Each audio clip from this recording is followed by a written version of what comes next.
Good morning, everyone. This is Francis from Journey into the Mind. Today, I am here to speak to you about challenges.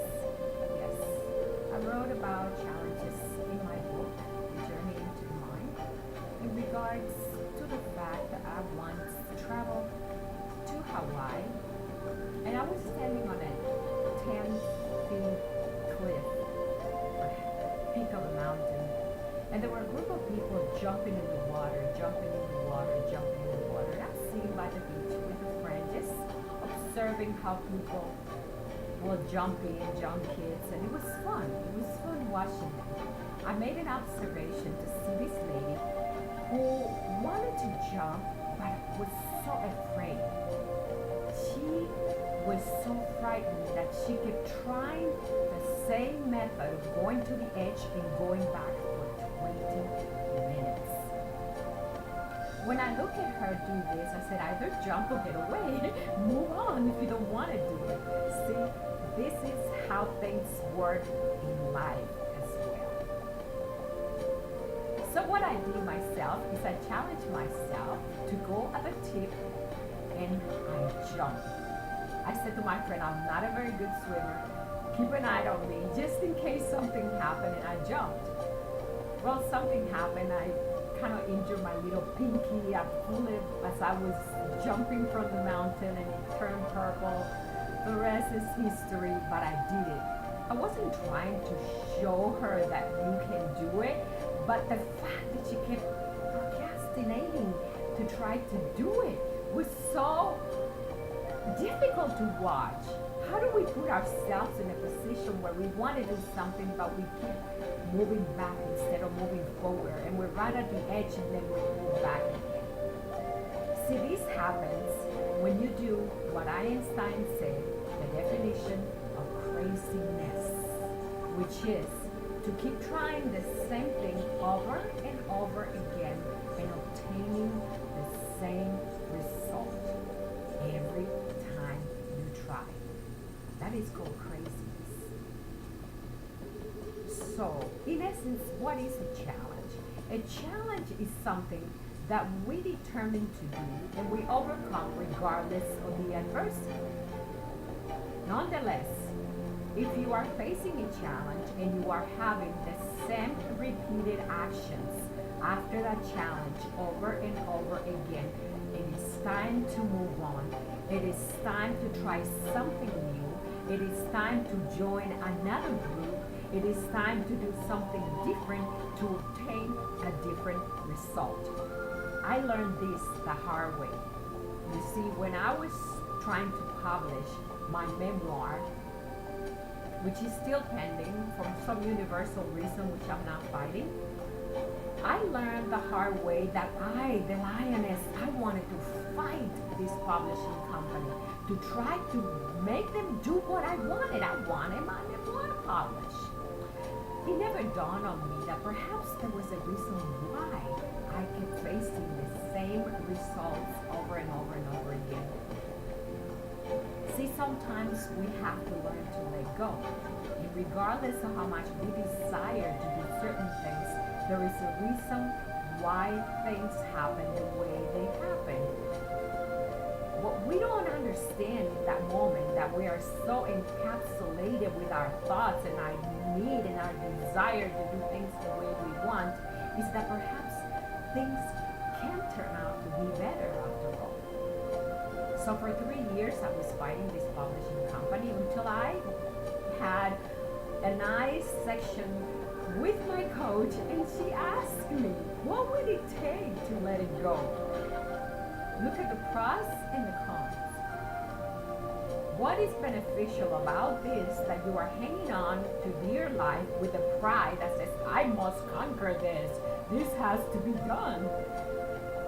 See, once I realized, perhaps she's right, then I thought about the pros and the cons, because it's not her solution, it's mine.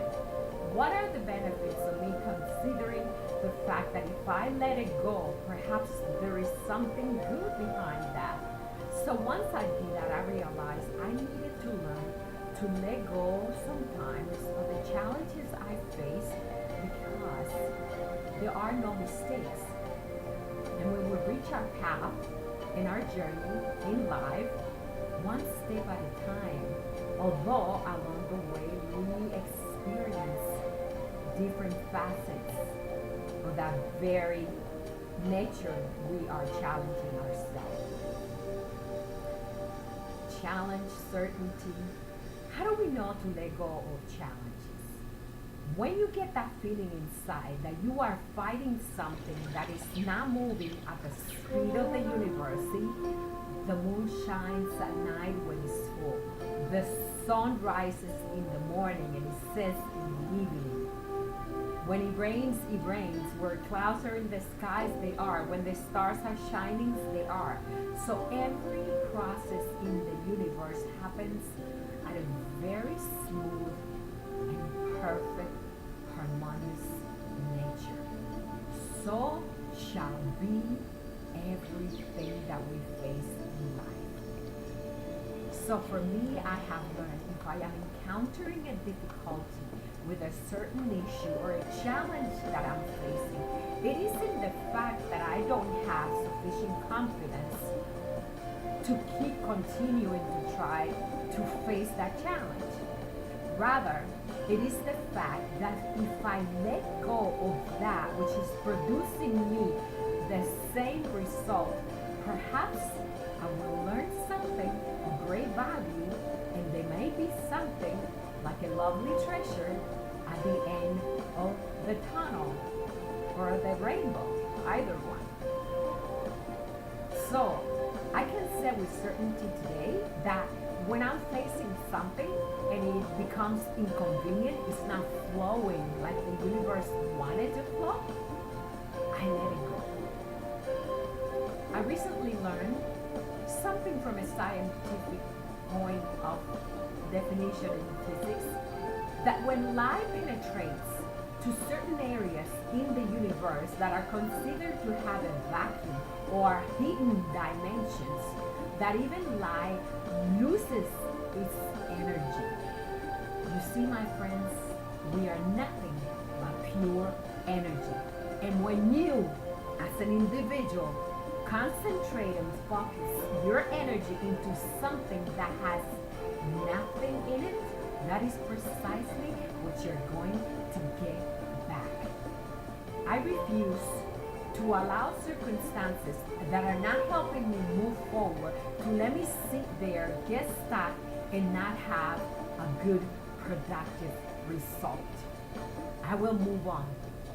There will be other avenues. There will be another open door. I might meet somebody. I might have an idea.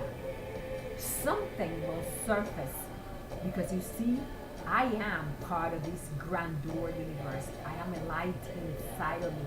And when my light decides that it's going to permeate from inside out, then I will get exactly that.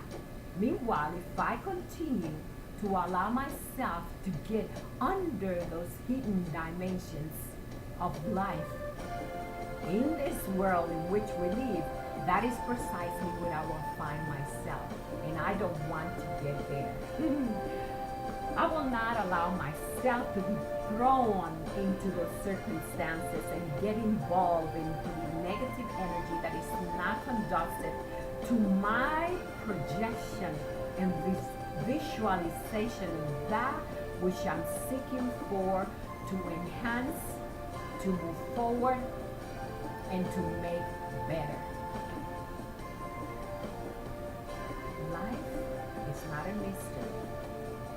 And as you determine to see things from the point of view of reality of what they are versus trying to hold on to things you cannot control, it will be best for you, for me, and for everyone in this universe. Even when I encounter situations that are not very pleasant, people try to do things for whatever reason they do, I have to learn to let go. I have to say to myself when I'm about to sleep, this happened hours ago. This is my moment. This is my time to go to sleep, relax, and be in peace with myself. So so that I can have a different perspective about life the next day. I can have a better view of the world versus going to sleep with anything negative in my mind that is not conducive to my spiritual well-being. I thank you one more time for listening to me. This is Francis, the author of The Journey into the Mind. It's been a pleasure as usual. Have a lovely